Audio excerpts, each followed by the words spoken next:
மத்தியில் ஆளக்கூடிய பிஜேபி ஆட்சியும் மாநிலத்தில் ஆட்சி நடத்தி கொண்டிருக்கக்கூடிய அதிமுக ஆட்சியும் மக்களை பற்றி அவர்கள் கவலைப்படவில்லை. மக்கள் நித்தமும் துயரங்களை தொடர்ந்து அனுபவித்துக் கொண்டிருக்கக்கூடிய கொடுமை நடந்து கொண்டிருக்கிறது. அதை பற்றி மோடிக்கோ எடப்பாடிக்கோ துளியும் கவலை இல்லை. அவர்களுடைய கவலைகள் எல்லாம் பதவிகளை இருந்தே தீர வேண்டும், அதிலே நீடித்தே இருந்திட வேண்டும், அதை காப்பாற்றிக் கொள்ள வேண்டும். சுயநலம் ஒன்றுதான் அந்த இரண்டு பேருடைய ரத்தத்திலே ஓடிக்கொண்டிருக்கிறது. அந்த சுயநல சக்திகள் இன்றைக்கு கூட்டு சேர்ந்திருக்கிறது. இந்த தேர்தலில் இந்தியாவில் பல மாநிலங்களில் இருக்கக்கூடிய முதலமைச்சர்களை எல்லாம் நாம் பார்க்கிறோம். ஆனால் தமிழ்நாட்டில் இருக்கக்கூடிய முதலமைச்சர் எடப்பாடியை போல ஒரு கேடுகட்டு இருக்கக்கூடிய எடுபடியாக இருக்கக்கூடிய ஒரு முதலமைச்சரை நாம் வாழ்நாளில் பார்த்திட முடியாது, பார்க்கவும் முடியாது. ஆக முதலமைச்சராக இருக்கக்கூடிய எடப்பாடி பழனிசாமி அவர்களை பொறுத்தவரையில் அவர் தனக்காக ஆட்சி நடத்துகிறார், தன்னுடைய உறவினர்களுக்காக ஆட்சியை நடத்துகிறார், தன்னுடைய பினாமிகளுக்காக அவர் ஆட்சியை நடத்திக் கொண்டிருக்கிறார். அவர் முதலமைச்சராக இருந்தாலும் அவருக்கு உட்பட்டு இருக்கக்கூடிய துறைகள் பல துறைகள் உண்டு. அந்த துறைகளில் ஒன்றுதான் நெடுஞ்சாலை துறை. அந்த நெடுஞ்சாலை துறையின் மூலமாக இன்றைக்கு பல ஊழல்கள் டெண்டரில் சுமார் 3500 கோடி ரூபாய் ஊழல் நடந்திருக்கிறது. தன்னுடைய பினாமியாக இருக்கக்கூடிய செய்யாத்துறை என்பவருக்கு தொடர்ந்து எல்லா ஒப்பந்தங்களும் டெண்டர்களும் வழங்கப்படுகிறது. ஆக அப்படிப்பட்ட செய்யாத்துறையுடைய வீட்டில் ரெய்டு நடந்திருக்கிறது. ரெய்டு நடத்தியது மோடிக்கு கட்டுப்பட்டு இருக்கக்கூடிய வருமான வரித்துறையினர். அந்த ரெய்டு நடந்த நேரத்தில் கோடிக்கணக்கான பணங்கள் பறிமுதல் செய்யப்பட்டிருக்கிறது. கிலோ கணக்கில் தங்க நகைகள் கைப்பற்றப்பட்டிருக்கிறது.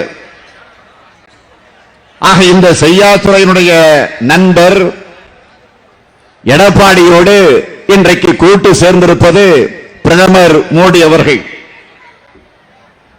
அது மட்டுமல்ல, துணை முதலமைச்சராக இருக்கக்கூடிய OPS ஓ பன்னீர்செல்வம் அவர்கள்,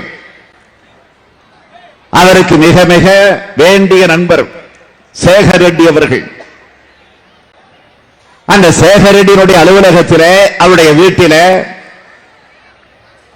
அவர் நடத்தி கொண்டிருக்கக்கூடிய அந்த தொழில் கூடங்களில் ரெய்டு நடந்திருக்கிறது. அங்க ரெய்டு நடந்த நேரத்தில் தங்க கட்டிகள் பணம் கோடி கோடியாக கைப்பற்றப்பட்டிருக்கிறது. அந்த OPS தான் பிரதமர் மோடி அவர்கள் கூட்டு வைத்திருக்கிறார்கள்.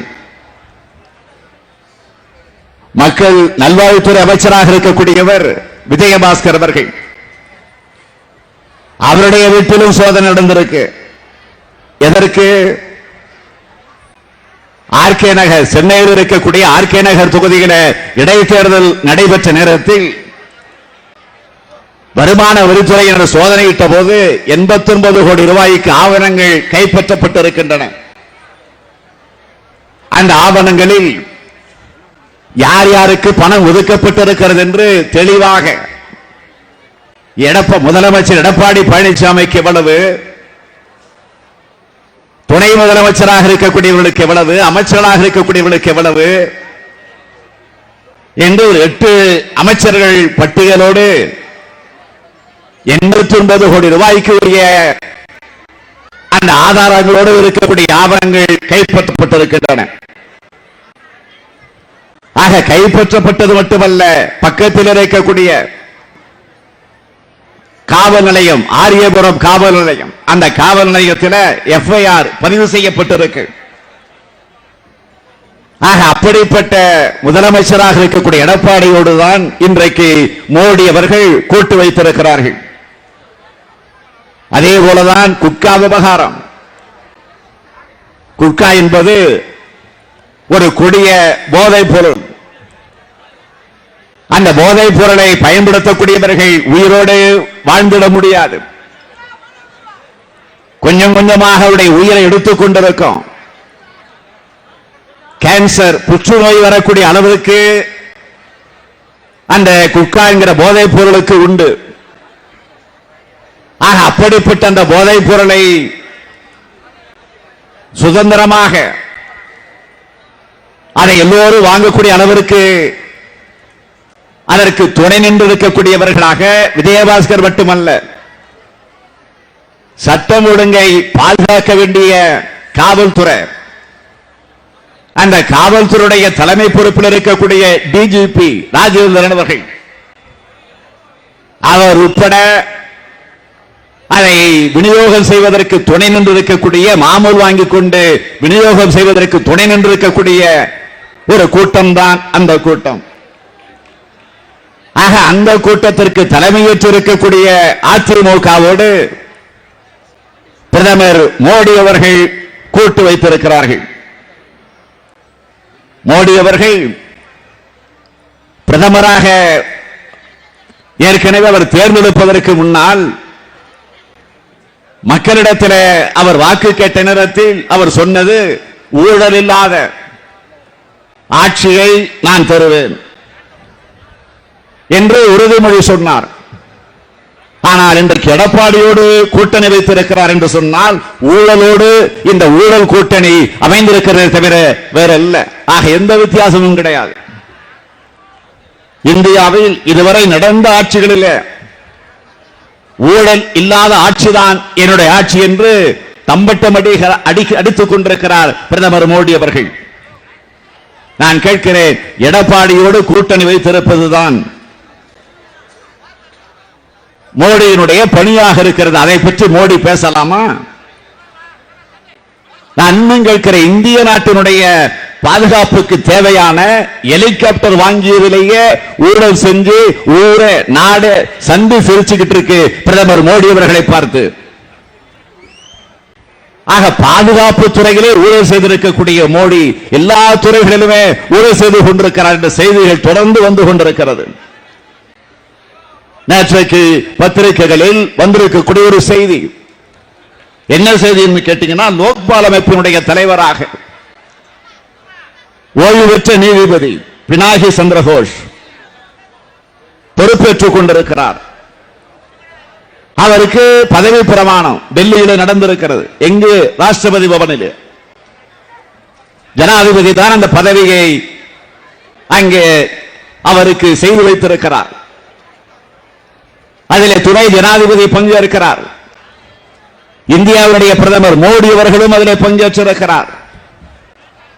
நான் கேட்க விரும்புவது, இந்த லோக்பால் அமைப்பு எப்பொழுது உருவாக்கப்பட்டுச்சு? 2013 சட்டம் நிறைவேற்றப்பட்டிருக்கு. ஆனா 2013 இதை சட்டமாக்கியதற்கு பிறகு 5 வருஷமா அந்த லோக்பால் அமைப்புக்கு தலைவர் நியமிக்கப்படல. அதற்கு பிறகு உச்சநீதிமன்றம் இறுதி எச்சரிக்கை சொன்னிச்சு, உடனடியாக லோக்பால் அமைப்பிற்கு தலைவரை நியமிக்க வேண்டும் என்று உச்சநீதிமன்றம் இறுதி எச்சரிக்கையாக அறிவிக்கிறது. ஆனால் இதுநாள் வரையில் அந்த லோக்பால் அமைப்புக்கு தலைவரை நியமிக்காமல் இருந்ததற்கு என்ன காரணம்? அப்படி நியமிச்சிருந்தா இந்த ரஃபேல் ஊழல் வழக்கு ரோட்டுக்கு வந்திருக்கும், சந்திக்கு வந்திருக்கும், அதை செய்ய முடியாமல் காரியங்கள் கூட ஆகியிருக்கும் என்ற அச்சத்தின் காரணமாக பயந்து அதை நியமிக்காமல் இருந்திருக்கிறார்கள். ஆனால் இப்பொழுது நியமித்திருக்கிறார்கள். இந்த தேர்தலில் நிச்சயமாக மோடி அவர்கள் வெற்றி பெறப் போவதில்லை, அவர் ஆட்சிக்கு வர முடியாது என்பதை தெரிந்து அதை புரிந்து வைத்துக் கொண்டு இப்பொழுது நியமித்திருக்கிறார். அதுதான் வேறல்ல. தேர்தல் வந்துவிட்ட காரணத்தால மக்களை ஏமாற்றுவதற்காக திடீர்னு மதுரைக்கு வந்தார, எய்ம்ஸ் மருத்துவமனைக்கு அடிக்கல் நாட்டினார. நான் கேட்கிறேன், கடைசி நேரத்தில் ஆட்சி போக போகிற நேரத்தில் திறப்பு விழா நடத்தி இருந்தால் பாராட்டி இருக்கலாம். ஆனால் அவசர அவசரமாக வந்து அடிக்கல் நாட்டி விட்டு போயிருக்கிறார். அதுபோலதான் லோக்பால் நியமனத்திலையும் இன்றைக்கு அவசரமாக நியமிப்பதற்கு காரணம் மக்களை ஏமாற்ற, பட்டப்பகல்ல மக்களை ஏமாற்றலாம் என்று மோடி திட்டமிடுகிறார்.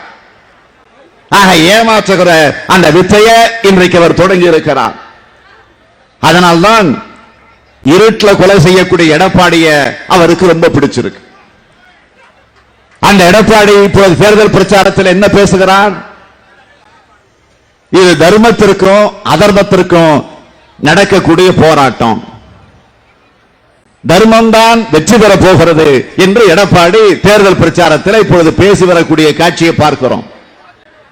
இந்த நாட்டில் தர்மத்தை பத்தி பேசுவதற்கு யாருன்னு ஒரு வரமுறை இல்லாம போயிடுச்சு, விவசாயம் இல்லாமல் போயிடுச்சு. இப்போ தர்ம யுத்தத்திற்கு எவ்வளவு விலை என்பது ஓபிஎஸ் ஏபிஎஸ்க்கு மட்டும்தான் தெரியும். ஜெயலலிதாவுக்கு என்ன நடந்தது எனக்கு தெரியாது, விஜயபாஸ்கருக்கு தான் தெரியும் என்று சொன்னவர் ஓபிஎஸ் அவர்கள். எங்களை எல்லாம் மருத்துவமனையிலே உள்ள விடல, மருத்துவமனையில உள்ள விட்டது மக்கள் நல்வாழ்வுத்துறை விஜயபாஸ்கர் தான். அவர்தான் அடிக்கடி உள்ளே போய்விட்டு வந்தார் என்று சொன்னவர் ஓபிஎஸ். அந்த விஜயபாஸ்கரோடு ஒரே அமைச்சரவையில் இன்றைக்கு அடக்கமாகி இருக்கிறார் ஓபிஎஸ் அவர்கள். ஓபிஎஸும் ஏபிஎஸும் அம்மையார் ஜெயலலிதாவுக்கு உண்மையாக இருந்தவர்கள் இல்ல. ஜெயலலிதாவிற்காக உண்மையாக இருந்தவர்களாக இருந்திருந்தால் அது இல்லாத காரணத்தால் தான் இந்த நாட்டுக்கும் இந்த மக்களுக்கும் துரோகம் செய்து கொண்டிருக்கக்கூடிய நிலையில இன்றைக்கு அவர்கள் இருந்து கொண்டிருக்கிறார்கள். நான் கேட்க விரும்புவது, இந்த நாட்டினுடைய முதலமைச்சராக இருந்தவர் ஜெயலலிதா. அவர் எப்படி இறந்தார், எதனால் இறந்தார், எந்த நேரத்தில் இறந்தார், எந்த சூழ்நிலையில் இறந்தார் என்ற கேள்வி இப்போது வந்திருக்கிறதா இல்லையா? ஆகவே அது மர்மமாக இருக்கிறதா இல்லையா? 2 நாட்களுக்கு முன்பு திருப்பரங்குன்றம் தேர்தல் சம்பந்தமான ஒரு வழக்கு சென்னை உயர்நீதிமன்றம் தீர்ப்பு தருகிறது. ஆக ஒரு இடைத்தேர்தல் திருப்பரங்குன்றத்தில் நடந்துச்சு. அப்பொழுது மருத்துவமனையிலே ஜெயலலிதா அனுமதிக்கப்பட்டிருக்கிறார். அந்த நேரத்தில் தேர்தல் நடக்கிற நேரத்தில் அவர்கள் ஒரு வேட்பாளரை நிறுத்தினார்கள், நாமும் வேட்பாளர் நிறுத்தினோம். நம்முடைய வேட்பாளர் தான் இப்பொழுது வழக்கு போட்டு அந்த தீர்ப்பு வெளியில் வந்திருக்கிறது. என்ன வழக்குன்னு கேட்டீங்கன்னா, வேட்பாளருக்கு சின்னம் ஒதுக்குகிற போது அந்த கட்சியினுடைய பொதுச் செயலாளர் ஆத்தரைஸ் பண்ணி கையெழுத்து போடணும். ஆக அது கையெழுத்து போட முடியாது அம்மையார் ஜெயலலிதா அவர்களால். சரி, கையெழுத்து போட முடியாது என்று சொன்னால் கைரேகை வைக்கணும், கை நாட்டு. அந்த கைரேகை வச்சதிலே குழப்பம் இருக்கு. காரணம், அம்மையார் ஜெயலலிதா அவர்கள் சுய நினைவோடு இல்லை. ஆகவே அது உண்மையாக சுய நினைவோடு அந்த கைரேகை வைக்கல என்று கழகத்தின் சார்பில் அங்கே அப்பொழுது போட்டியிட்ட டாக்டர் சரவணன் அவர்கள் நீதிமன்றத்தில் வழக்கு தொடுத்தார்.